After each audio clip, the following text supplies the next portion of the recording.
No candidates in sight, no campaigning, and no canvassing. Welcome to the first presidential primary during a pandemic in modern times.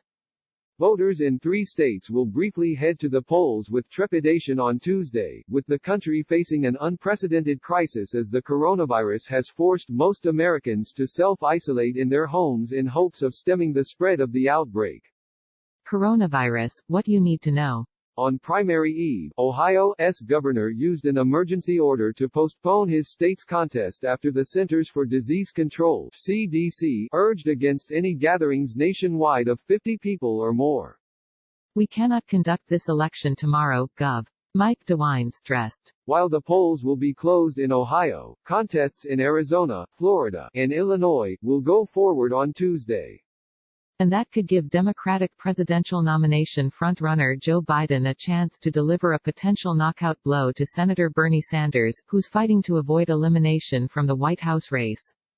This primary is far from over, Sanders stressed in an email to supporters on the eve of the March 17 contests. But in reality, the progressive senator from Vermont who's making his second straight bid for the Democratic nomination is watching his window fast close. The self-described Democratic Socialist was the front-runner in the race for much of February, thanks to a partial victory in Iowa's caucuses, an outright win in New Hampshire's primary, and a shellacking of the rest of the Democratic field of contenders in Nevada's caucuses. But over the last 2.5 weeks, Sanders has watched Joe Biden zoom past him in the race for the presidential nomination. Following a landslide win in South Carolina's primary and sweeping victories in the coast-to-coast Super Tuesday states as well as last week's mini Super Tuesday, the former vice president cemented his position as the unrivaled front-runner and has taken a commanding lead over Sanders in the all-important race for convention delegates.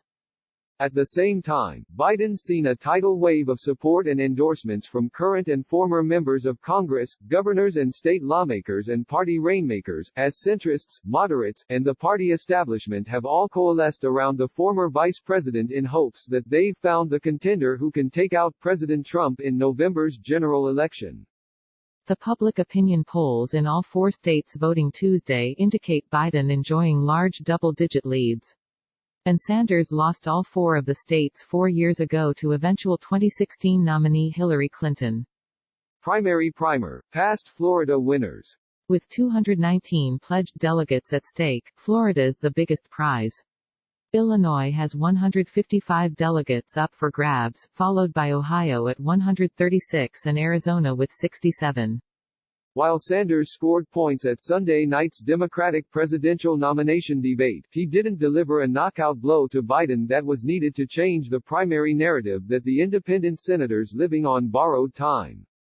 If Tuesday's primaries deliver another round of decisive victories by Biden, the chorus of calls for Sanders to step aside will grow louder. But Biden will still be short of the 1,991 pledged delegates needed to clinch the nomination. And with the primary calendar grinding to a halt after Tuesday's contests due to the coronavirus pandemic, there's the possibility that Sanders could stay alive in a race that will be frozen in time.